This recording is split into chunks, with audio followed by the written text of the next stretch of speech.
पश्चिम बंगाल में चुनावी दंगल उफान पर है। शनिवार को राज्य में चौथे चरण का मतदान हुआ। मतदान के साथ ही राज्य में अगले चरण के मतदान के लिए भी चुनाव प्रचार तेजी से चल रहा है, क्योंकि राज्य में 7 चरणों में मतदान होना है। मतदान चुनाव प्रचार की गहमागहमी के बीच शनिवार को यहां बेहद भावुक क्षण देखने को मिला, और ये भावुक क्षण था जलपाईगुड़ी के बागडोगरा हवाई अड्डे का।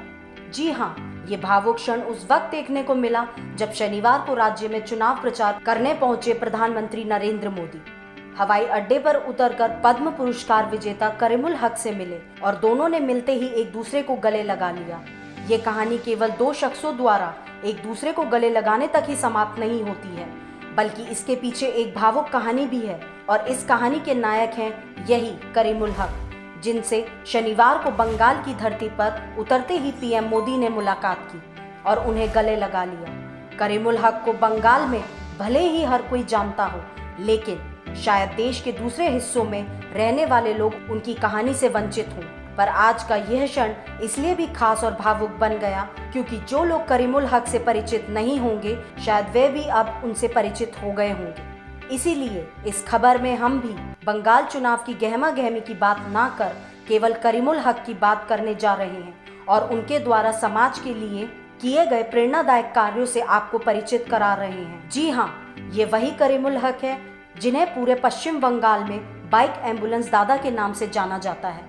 यानी ये गरीब और जरूरतमंद लोगों को अपनी मुफ्त बाइक एम्बुलेंस के जरिए अस्पताल तक पहुंचाते हैं। करीमुल हक अब तक 4000 लोगों की जान बचा चुके हैं। उनको इस काम की प्रेरणा मिली उनकी मां की मौत से। दरअसल जब करीमुल हक की उम्र 26 साल थी तो उनकी मां की मौत हो गई थी, और उनकी मां की मौत का कारण था उनकी गरीबी। तब वह एम्बुलेंस का खर्चा उठाने में असमर्थ थे और उनकी बीमार मां को अस्पताल तक ले जाने के लिए कोई साधन नहीं था।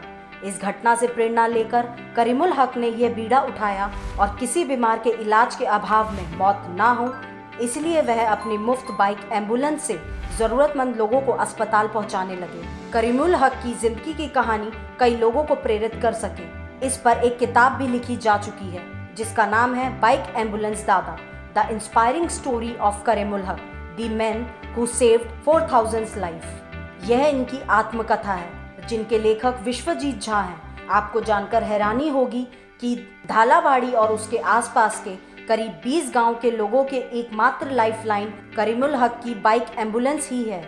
उनके गांव में कोई अस्पताल नहीं है और मरीजों को इलाज के लिए 45 किलोमीटर दूर जलपाईगुड़ी सदर अस्पताल जाना पड़ता है।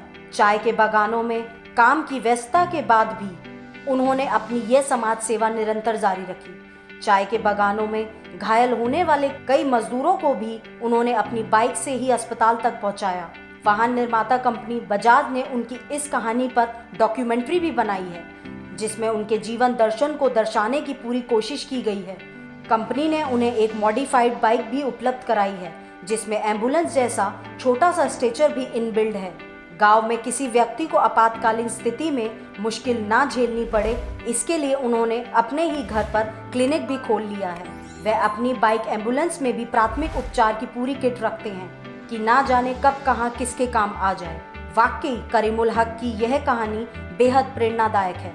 चाय बागानों में मजदूरी और गरीबी जैसी विपरीत परिस्थितियों में भी उन्होंने कभी भी भाग्य का रोना नहीं रोया।